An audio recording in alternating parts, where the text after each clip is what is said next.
Power begins from within. If you're aware of who you are, if you're aware of what you're good at, what you're not good at, if you're able to see how emotions kind of govern your life, if you can learn what your weaknesses are and how to control them, you can't ever get complete control, but awareness is almost enough. Slowly through this process of knowing who you are and understanding other people and how they operate so you don't make stupid mistakes in life, you can increase that little tiny margin more and more and more, and you will be a person of power. Law number 1 in the 48 Laws of Power is called never outshine the master. And almost every single person in the world has violated that law, myself included. Basically how it works, you're so eager to impress your boss or whomever in your new job that you try so hard that you make him or her feel insecure. Like maybe you're younger and better than they are. And because of that, you're fired, or something bad happens to you and you never know why. Do you think meditation is allowing you to make more interesting connections because of the quiet? Yes, I mean, I'm not going to go too deeply into this. It's a theory of creativity that's not my own, but that I use a lot in Mastery. And basically the idea is that ideas are generated in the unconscious. They're not generated consciously. Your conscious mind is very limited what you can hold in your memory. Right. But unconsciously, in your subconscious, when you're asleep, when you're dreaming, the mind is filled with thousands upon thousands of ideas and things that are there, that are lingering there. And connections are being made all of the time. And occasionally those connections float up to your conscious mind and you have a brilliant idea about how to do something. 1 out of 10 people are like great manipulators. And there just takes one person and they can ruin your life. We were born with this natural talent. Every single person is born with this talent for getting inside the minds of other people. It's something that you're not even aware of. How do they need to conceive of that? To what end are they using that skill to make their own dreams come true? First thing is, you're not aware of this power that you have. You're walking around in life, I'm not critical because I'm the same, sort of sleepwalking. You're inside hearing your own thoughts day in, day out, like a continually, circling loop in your head. And you're not aware of the fact that if you stop that and you look at other people, a world opens up to you. So what's the first component of that world? Nonverbal communication. 95% of what really matters in communication between people is not through words.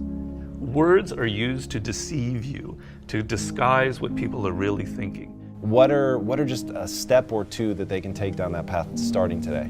The first thing to understand is the most important, and that it is a skill. If you want to play the piano, you can't just sit down and suddenly play. You've got to practice it. You've got to practice it every day. And if you practice an hour a day, you're going to get better at it. Why are children able to learn and an adult can't? The reason is children don't think that they're superior.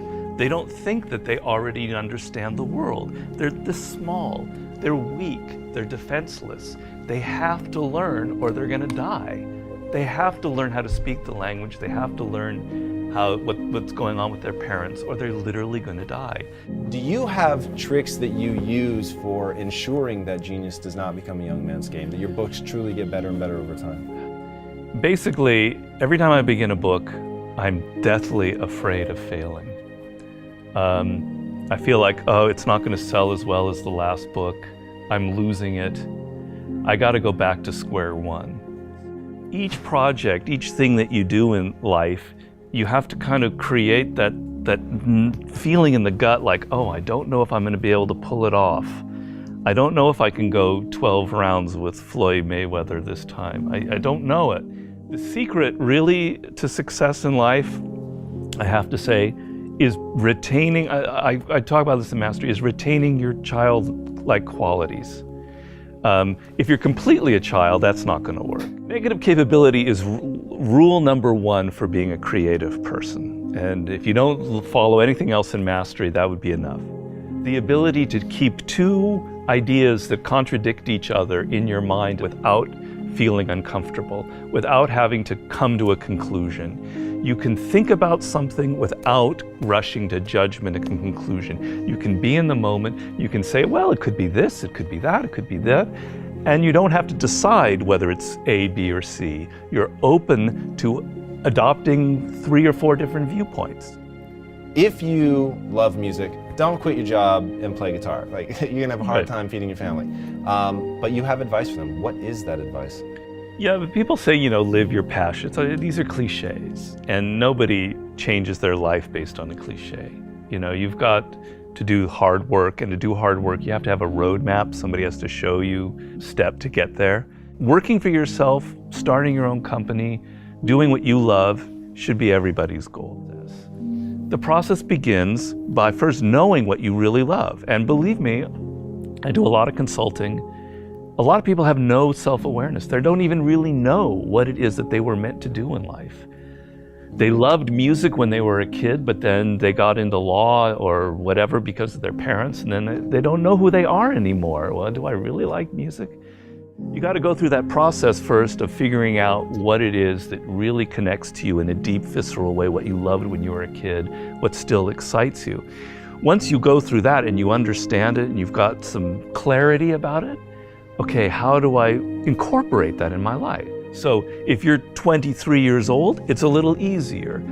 I love music, but I'm not a musician because I've not been practicing it. I just love music. But I have a real good sense of business. I've been studying business and I have an MBA, etc.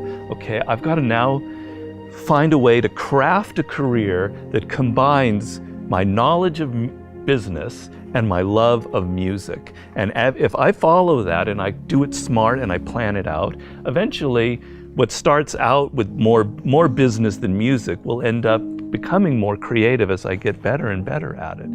How do you prepare somebody to survive that initial stage of boredom and pain? Well, pain is great. You've got to embrace pain. Pain is pleasure. You've got to make the connection between the physical and the mental. Well, you know that when you're exercising, when you're running or you're working out or whatever, it hurts, but it leads to something pleasurable. You have to be able to translate that to mental things. And if you make that switch in your mind, it is mind-blowing what can happen to you. Who are the most messed up people in the world? Spoiled kids. Kids who are given everything, who have a rich father or mother and they don't have to work or try. They are the most messed up people you'll ever meet. Each person, I make this point in Mastery, is born unique. And it's kind of one of those cliches. Yeah. But there's science to it. The science is your DNA will never be repeated. The way your brain is wired will never be repeated. Your experiences in life, you're one of a kind. And it's an amazing thought if you think about it. Of all of the billions of humans that have lived and will ever live, there will never be anybody who is wired like you are wired. And the problem in life is as you get older, you can become more and more like other people. You spend a lot of your time thinking about what other people like, and you're not aware of what you like. You go into careers because you listen to other people. If you look at all of the brilliant people who've succeeded in life, if you look at a Steve Jobs, you look at an Elon Musk, etc., there's nobody else out there like them. You're never going to be able to pinpoint one other person like them. They are completely unique, and those are the people that end up having power in the world. So if you're going to be able to create that website, that blog, that whatever it is, that startup that is different, that has its own niche and reflects you, something good will happen from it. Control people's perceptions of reality and you control them. It's a great military strategy. Comes from the great Colonel Boyd, who invented what's known as the OODA loop.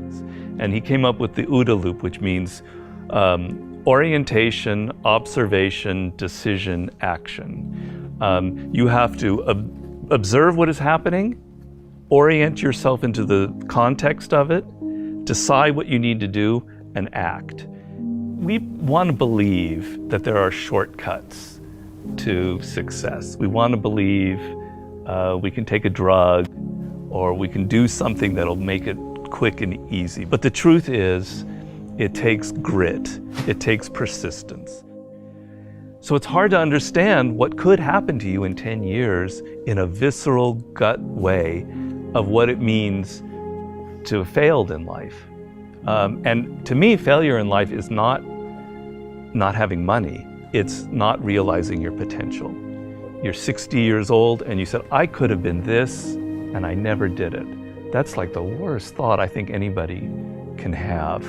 And you don't think about it in the moment because your life is okay, but you've got to wake up and understand that there's an urgency here, and that if you're not practicing something now, if you're not aware, if you don't have a path towards something better, you're rotting on the vine, and that day of reckoning will come at some point, and it will be painful. You're not going to feel it suddenly, it'll be slow, but it'll come and it won't be good.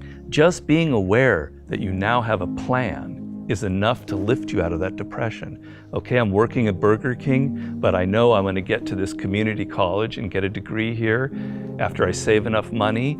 Having a goal is like, will change you completely from being depressed or not taking care of yourself to being energized and moving in the right direction.